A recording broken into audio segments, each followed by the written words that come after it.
Ngobrolin tentang birokrasi tentunya tidak bisa dilepaskan dari yang namanya ASN, Aparatur Sipil Negara.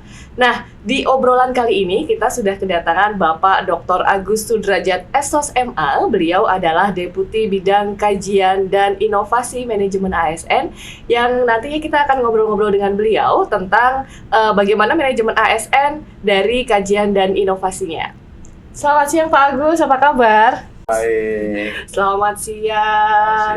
Tetap semangat. Pastinya dong. Harus semangat. Harus semangat ya. Bapak ini kemarin kan sudah menyelenggarakan yang namanya piloting project magang bagi ASN pemerintah Provinsi Papua gitu ya Pak ya. Oh iya. Boleh diceritakan sedikit Pak untuk kegiatan ini, program ini? Ya, sebetulnya kenapa ada program magang Papua ya, tapi ada kata-kata afirmasi. Afirmasi. Nah, jadi afirmasi itu, jadi magangnya itu memang kita buat berbeda dari program magang yang biasa ya. Kalau program magang biasa itu ada polanya, ada tidak sebentar gitu ya, lama. Nah ini kita sebentar tapi padat gitu loh. Berapa Dan lama? Substansinya itu kita tentukan, jadi hanya 2 bulan. 2 bulan. Materinya itu tentang bagaimana para ASN Papua itu bisa belajar tentang menyusun perencanaan. Khusus di perencanaan. Khusus perencanaan, kemudian khusus di pengelolaan keuangan, khusus di bagaimana akuntabilitasnya kemudian juga berjalan, ditambah satu lagi adalah proses pengadaan jasa. Jadi kita bagi 4 kelompok nih mereka. Mereka semuanya sebetulnya ada lebih dari 55 awalnya, karena kita melalui proses seleksi. Oke, jadi sebelum masuk ke program ini ada seleksinya? Ada seleksi, jadi seleksinya di Papua sana, supaya apa yang didapat itu ASN-nya sesuai dengan tema tadi. Gitu ya. Nah, kemudian kita titipkan di Kementerian Lembaga 1 minggu untuk mereka memahami secara substansi dasarnya, gitu ya. Kemudian selebihnya mereka kita tempatkan di daerah-daerah yang memang punya unggulan-unggulan sesuai dengan tema tadi.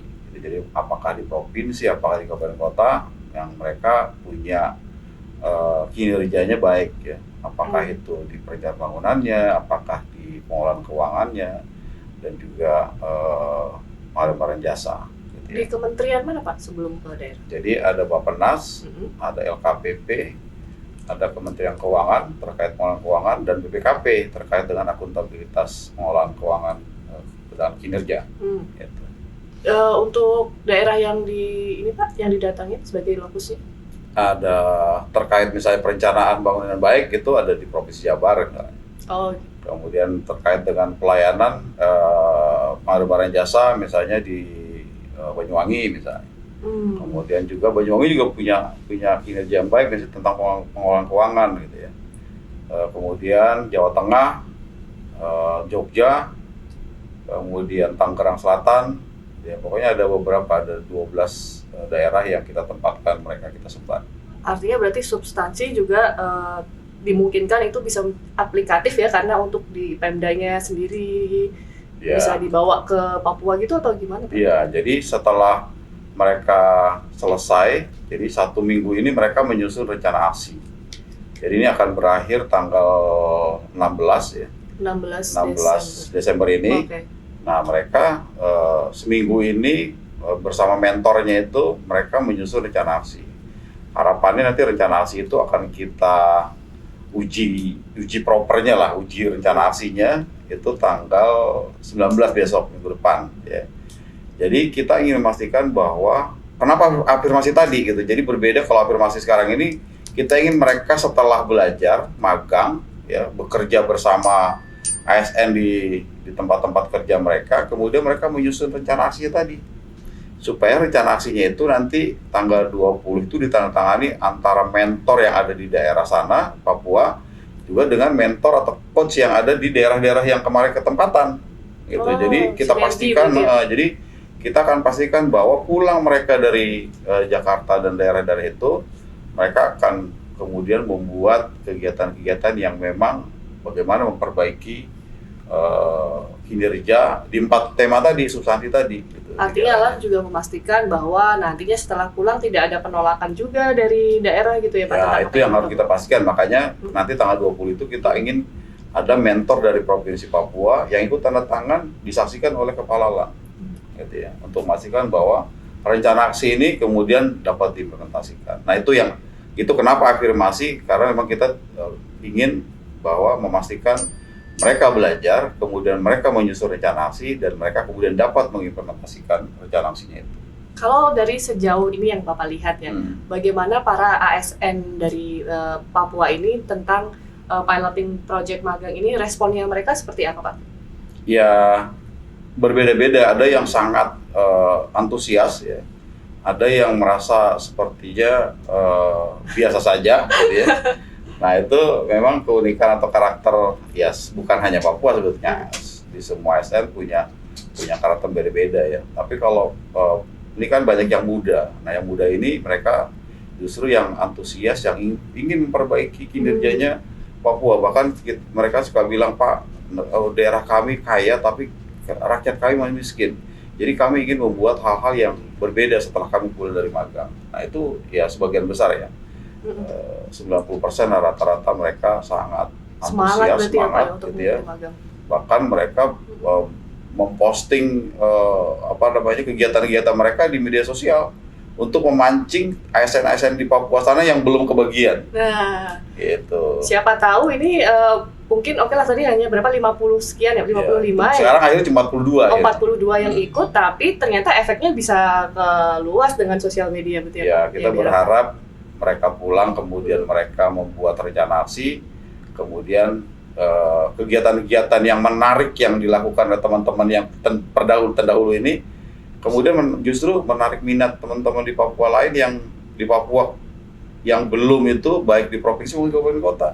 Apalagi ini kan ada kabupaten baru, gitu ya. Kita berharap justru teman-teman di kabupaten baru ini kemudian punya minat yang sama atau motivasi yang sama untuk mereka juga belajar. Seperti halnya kawan-kawan yang terdahulu ini. Ini kan piloting project ya Pak, buat rekan-rekan kita di Papua. Untuk rencananya Pak, apakah akan ada program-program magang seperti ini lagi yang akan kita lakukan? Kita sudah koordinasi dengan Setwapres ya. Rencananya tahun 2023 itu sekitar 300 orang yang akan kita magangkan. Nanti kita buat beberapa seri aja.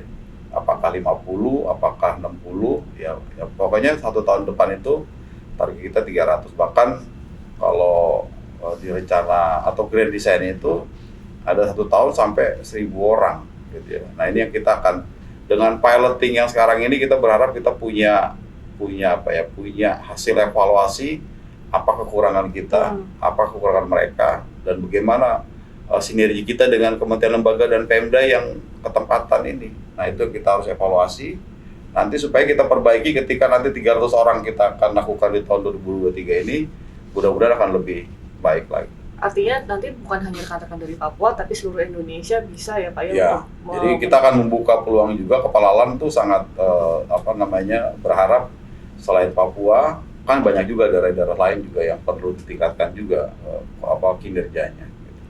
Nah, ini bicara tentang pengembangan kompetensi, kemarin juga kita menyelenggarakan kompetensi micro learning ya Pak ya, kalau nggak salah di tahun ini. Ini nanti setelah ada pemenangnya, ini what's next-nya apa nih Pak kira-kira? Apa yang akan kita lakukan dengan pemenang-pemenang ini? Ya, jadi kita punya namanya Learning Management System, judulnya ASN Unggul. ASN Unggul itu kita buat dalam rangka untuk bagaimana memberikan atau menyediakan media untuk ASN itu belajar. Ya. Di PP-nya sangat jelas bahwa ASN itu minimal 20 Jam JP pelajaran. ya, per tahun minimal ya. Kemudian P3K itu maksimal 24 Maksimal JP. 24. Nah, kalau kita tidak punya LMS, kita punya salah gini, karena LAN mandatnya undang-undang bagaimana mengembangkan kompetensi. Makanya kita buat namanya ASN Unggul itu Learning Management System yang di dalamnya itu ada konten-konten. Ya, konten-konten itu berupa micro learning. Gitu ya. Nah, micro learning ini kita kemudian bagaimana supaya konten-konten itu banyak, kita kompetisikan. Gitu ya. Kita ajak siapapun ASN di luar sana selain di LAN membuat micro learning yang kemudian kita kompetisikan, dan alhamdulillah ya ada 100-an lebih mereka yang mendaftar untuk ikut kompetisi ini. Itu udah kita pilih, dan kemudian ada 10 besar yang itu memang luar biasa ya hasilnya. Bahkan kita tidak sangka ternyata ada seorang guru dari satu kabupaten yang mereka juga bagian dari pemenang kompetisi itu 10 besar gitu. Oh, berarti intinya nggak terbatas hanya untuk japfung tertentu atau enggak, apa? bebas, semua ASN kita buka, apakah yang bersangkutan dia suara, guru, ya apakah dia peneliti, yang penting mereka ASN. Gitu. Itu nanti bentuknya kira-kira akan seperti apa, Pak? Maksudnya materi yang ada di dalamnya apakah hanya melulu tentang birokrasi, ataukah ada materi-materi lain yang menunjang untuk kita berkinerja, atau seperti apa? Ya, intinya kan kita belajar bagaimana kita meningkatkan kinerja organisasi. Tentunya untuk meningkatkan kinerja organisasi, kita harus meningkatkan kinerja individunya. Ya, jadi micro learning atau konten yang ada di dalam LMS ASN Unggul itu utamanya memang dalam rangka untuk bagaimana kinerja birokrasi ya di setiap unit kerja maupun organisasi. Jadi kita tidak memberikan atau tidak menyediakan misalnya mau micro learning untuk belajar menjahit misalnya. Nah, itu kita tidak Ya, ke sana betul. gitu ya. Jadi kita memang kita konsentrasi kepada bagaimana meningkatkan kinerja organisasi. Walaupun misalnya materinya tentang bagaimana menjadi humas misalnya yang baik ya, atau bagaimana menjadi presenter yang baik gitu. Nah, itu kita sediakan di situ. Sepanjang materi-materi itu dalam rangka untuk meningkatkan kinerjanya organisasi. Nah, itu yang sebetulnya kita sebut juga dengan ASN Korpu ya, yang kita LAN ini membranding ASN Korpu gitu. Nah, ASN Korpu itu kita ingin supaya berbagai pelatihan-pelatihan itu, konten-konten atau materi-materi pembelajaran itu selalu dikaitkan bagaimana kinerja organisasi itu bisa meningkat gitu ya, sehingga orang-orangnya itu belajarnya pun juga sejalan dengan apa yang diharapkan untuk meningkatkan kinerja tersebut gitu. Jadi ada hubungannya antara menaikkan pengembangan kompetensi ASN-nya dengan kinerja organisasinya, bukan jalan sendiri-sendiri. Bukan jalan sendiri-sendiri. Jadi jangan sampai misalnya ada seorang yang bekerja di dinas perikanan misalnya, kemudian belajarnya tentang transportasi misalnya. Bisa saja, tapi kalau transportasi itu tentang pertanian nggak ada masalah, ada kaitannya. Tapi kalau tidak ada hubungannya, nah itu kita.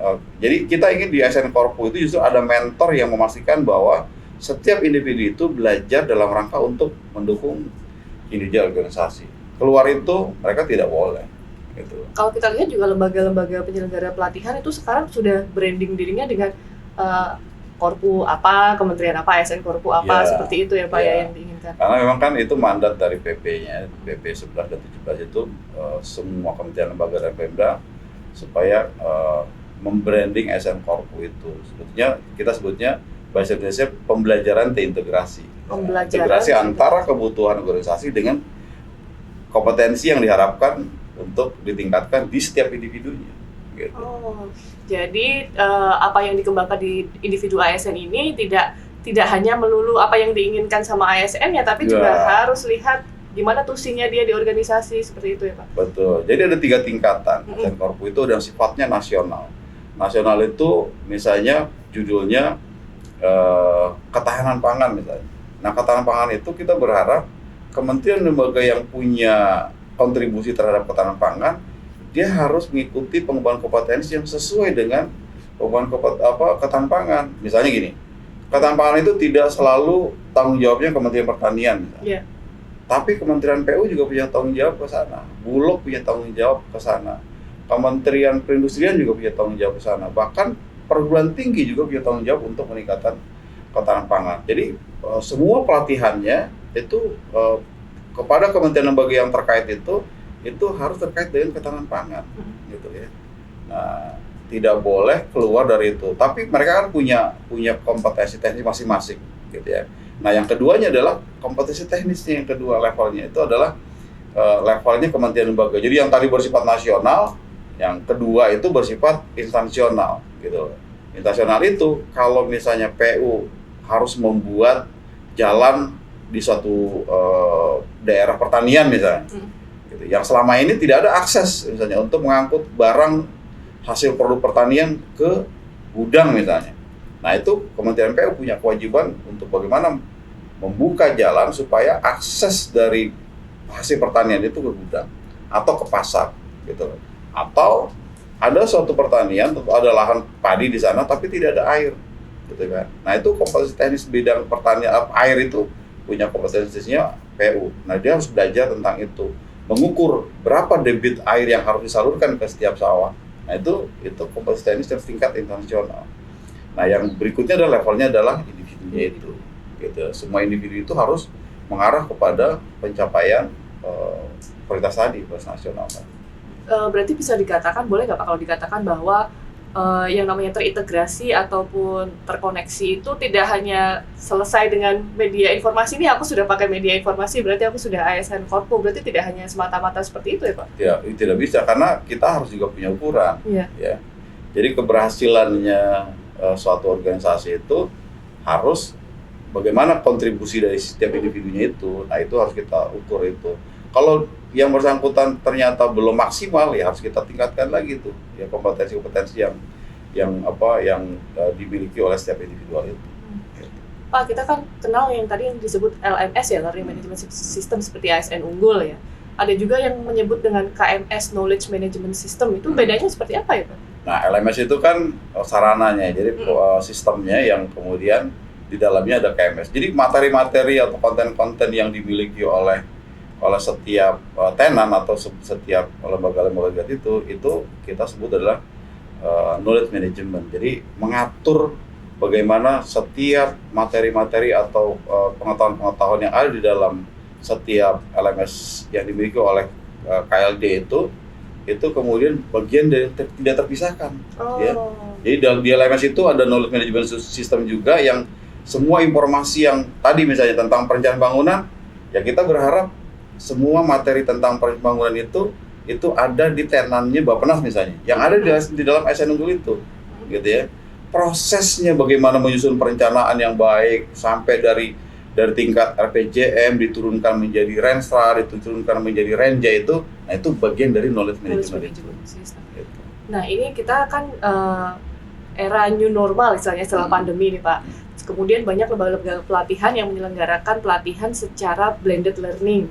Nah, tapi juga sebagian masih bingung sebenarnya harus seperti apa sih blended learning. Nah, LAR kemudian mengeluarkan sedang menyusun ya pedoman pelaksanaan blended learning. Ini kira-kira nantinya akan seperti apa, Pak? Ya, banyak orang yang menyatakan secara gamblang ya, atau hanya tahu apa itu blended learning.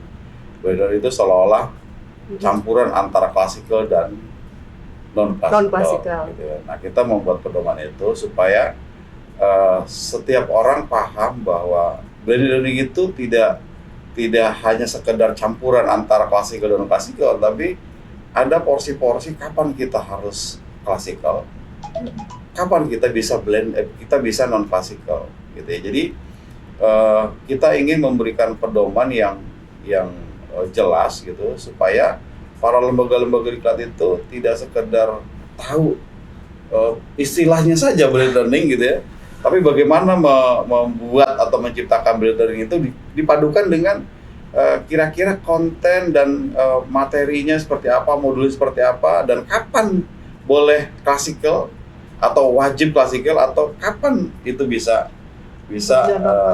non klasikal gitu, dan apa kira-kira fasilitas yang harus kita miliki.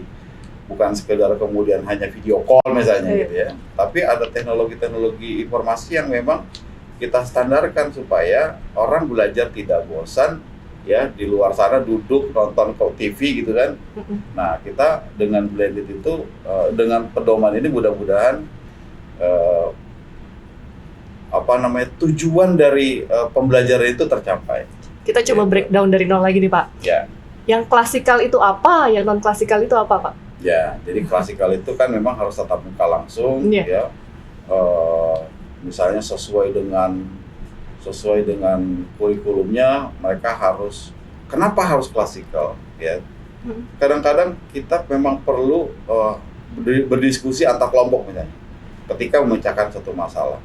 Jadi kita kalau ketika diskusi pemecahan masalah itu kita lakukan secara daring, kadang-kadang substansinya kita dapat. Belum noise-nya misalnya Pak ya? Belum noise-nya dan seterusnya gitu kan. Nanti yang kalau lagi daring sambil makan, sambil minum gitu kan. Nah, etika itu kita keluarkan dalam pedoman blended learning ini supaya walaupun dia walaupun dia blended daring misalnya, dia harus menjalankan apa yang harus dilakukan ketika mereka belajar dengan daring. Jadi ada etika-etika yang harus dipatuhi, apalagi ketika mereka klasikal gitu ya. Jadi kapan kita perlu klasikal, kapan kita boleh non klasikal. Nah itu tadi bagaimana substansinya, ada tujuan yang memang kita ingin dapatkan. Kalau ini secara daring mungkin kita tidak dapat tujuan dari pembelajaran ini. Artinya tidak semata-mata saya maunya non klasikal aja, nggak bisa. Kita nggak bisa ke sana. Jadi kita kapan memang harus klasikal itu ditentukan dari bagaimana tujuan dari pembelajaran itu harus tercapai. Bagaimana kemudian pelaksanaan implementasi dari blended learning ini akan menunjang apa yang sedang kita canangkan, yaitu ASN Merdeka Belajar gitu Pak? Nah sebetulnya ada kaitannya dengan ASN unggul tadi gitu ya. Jadi kita juga sering dengar istilah ASN Merdeka Belajar. Betul.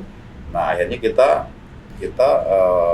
kita juga merumuskan definisi dari ASN belajar. Ya, kita kan ingin ketika orang di era digital ini belajarnya bisa pakai apa saja, gitu kan? Nah kita definisikan ASN Merdeka Belajar. Kita ingin ASN itu bisa belajar kapan saja, di mana saja, dengan metodologi apa saja, termasuk aksesnya juga. Gitu. Nah, kapan saja, di mana saja, dengan metodologi apa saja, dan juga aksesnya. Karena akses itu juga penting, karena apakah lewat web base atau Android base. Nah, jadi dengan definisi itu kita kemudian memfasilitasi dengan ASN unggul itu salah satu kita memberikan keluasaan kepada ASN untuk belajar. Jadi merdeka belajar. Tapi merdeka belajar bukan kemudian mereka belajar tadi ya seenaknya mau gitu kan. Nah, mereka juga belajarnya kita tentukan juga tadi. Jadi kalau dia belajar tidak sesuai dengan apa yang diharapkan organisasi, kita bilang ada wasitnya gitu ya. Jadi mereka belajar boleh secara merdeka, artinya mereka belajar kapan saja, di mana saja, dengan metodologi apa saja, juga termasuk bagaimana aksesnya tadi. Ya, kadang-kadang ini menjadi persoalan ketika di sebuah aplikasi tidak hanya bisa misalnya web base aja nih, ketika kita pakai gadget jadi agak kesulitan untuk mengakses itu ya Pak. Berarti ini ASN unggul akan seperti itu ya? Ya, ASN unggul sudah sampai ke Android base gitu ya, supaya mereka ketika mereka tidak punya akses, misalnya di setiap, kita jangan mikirin kita ada di Jakarta. Betul. Gitu ya. Kita harus mikir juga teman-teman ASN yang di luar sana, ya, kabupaten, kota, desa gitu, yang akses terhadap internet susah gitu kan. Nah itu kita harus pikirkan itu, bagaimana memfasilitasi itu. Apakah tadi yang kalau mereka tidak bisa dengan web base, menggunakan Android base misalnya. Yang GSM mungkin dia bisa, tidak ada Telkomsel tapi di sini ada provider lain misalnya. Nah itu mereka bisa akses dengan GSM itu melalui Android. Jadi ASN unggul didesain lebih user friendly gitu lah Pak ya. Gitu kan. Tadi memfasilitasi ASN Merdeka Belajar tadi. Gitu. Nah, tadi kan ada pedoman pelaksanaan blended learning. Kemudian saya juga dengar tadi ada pedoman manajemen talenta instansional. Itu seperti apa ini, Pak? Pedoman manajemen talenta instansional. Ya, sekarang itu kita dituntut untuk menerapkan sistem merit. Ya kan? Sistem merit itu jangan berpikir kemudian setiap kementerian lembaga dan Pemda juga paham bagaimana menerapkannya dengan efektif, gitu ya. Makanya kemudian kita kemudian menyusun pedoman teknis ya bagaimana implementasi dari manajemen talenta itu. Makanya kemudian Kedeputian 2 ini menyusun pedoman manajemen talenta instansional, gitu ya, supaya setiap instansi ya sampai kemudian levelnya ke kabupaten kota itu bisa menerapkan dari awal perencanaannya sampai bagaimana kemudian memperoleh talenta-talenta yang memang kita harapkan di setiap unit kerja gitu. Jadi ada tahapan-tahapannya gitu. Nah, itu pedoman itu yang kita buat untuk mempermudah setiap unit organisasi di pusat maupun daerah itu menerapkan itu. Baik secara tradisional artinya secara manual maupun sampai menggunakan digital. Gitu. Setiap kementerian lembaga atau institusi itu wajib menggunakan manajemen talenta, Pak, untuk Iya, SDM-nya? untuk menerapkan sistem merit itu ya dia harus punya atau menerapkan tadi ya sistem manajemen talentanya itu. Gitu. Dari bagaimana misalnya gini. Misalnya kementerian lembaga misalnya LAN lah nih contohnya gitu ya, LAN misalnya. LAN itu core business-nya apa sih? Gitu ya. Oh, LAN itu core business-nya sebagai penyelenggara pengembangan kompetensi dan juga transformasi administrasi negara misalnya. Boleh nggak LAN kemudian merekrutnya sarjana pertanian gitu? Ya. Boleh nggak rekrutnya tentang kompetensi meteorologi gitu? Kan nggak boleh. Jadi dari awal perencanaannya pun kita sudah harus link sama kebutuhan organisasi. Oh, kita butuh kualifikasi pendidikannya sarjana administrasi, kebijakan publik, ya mungkin sarjana hukum karena ada biro hukum, misalnya, dan seterusnya yang memang itu sepadan dengan sesuai dengan tusinya dari organisasi itu. Gitu. Ketika sudah menjadi ASN di LAN itu, bagaimana kita kemudian mendorong teman-teman yang sudah menjadi ASN itu, kemudian mereka bisa terasah terus, gitu kan? Terasa terus dengan pengembangan kompetensi dan dia punya bagaimana sinergi antara pengembangan kompetensi dengan pengembangan karirnya itu. Nah, itulah yang kemudian kita ingin setiap instansi itu mengembangkan sistem manajemen talenta itu supaya kita bisa tahu orang sekarang ada di box ketika dilakukan asesmen sekarang pada posisi box 5 misalnya. Kan kita tidak mau setiap ASN itu berada di posisi yang sama. Dia harus meningkat dari 6 jadi 7 bahkan sampai star misalnya di 9 gitu kan. Nah, bagaimana ini semua kita lakukan secara sistematis supaya setiap orang yang ada di posisi yang terendah itu kemudian di posisi yang paling tinggi. Nah, itu harus ada pedoman teknis manajemen talenta itu ya, supaya semua bisa melakukannya secara sistematis. Ya. Dan kemudian kita dapetin talenta-talenta yang memang unggul. Iya, kadang-kadang kelemahan kita ini parsial sifatnya ya, Pak ya. Iya. Sekarang dibina, setelah itu nanti ada dibiarkan. Nah, itu kita tidak mau itu, makanya itu.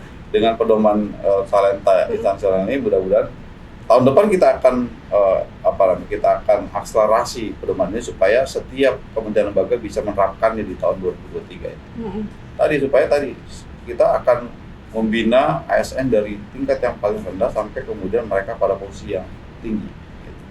Dan mungkin saya rasa ini seperti menarik juga bagi generasi-generasi selanjutnya bahwa kalau misalnya karir path-nya jelas nih, oke kok jadi ASN bukan sesuatu yang nggak ini. Ketika mungkin rekan-rekan yang punya bertalenta lebih unggul, nggak mau jadi ASN, saya kerja aja di swasta atau kerja di luar aja, karena mungkin karir path-nya belum kelihatan nih kalau di ASN gitu. Dengan manajemen talenta ini harapannya memang lebih terukur ya Pak ya semuanya. Terukur. Jadi antara pengembangan kompetensi dan pengembangan karir ini memang harus linear. Ya. Gitu ya. Ini tahun akan segera berganti nih Pak. Rencananya untuk ke depan apa yang akan dilakukan di kedeputian Bapak untuk memperbaiki mungkin atau untuk menjadi lebih baik tentang manajemen ASN kita? Ya, ke depan itu kita masih terus akan memfasilitasi tadi ASN Merdeka Belajar dengan terus menyempurnakan LMS yang sudah kita bangun. Ya, ASN Unggul itu Akan ada LMS lagi Pak? Atau cukup? LMS tetap ASN satu, Unggul. tapi kita akan memperbanyak tenan. Iya. Jadi kita kan mengusung konsep namanya learning marketplace.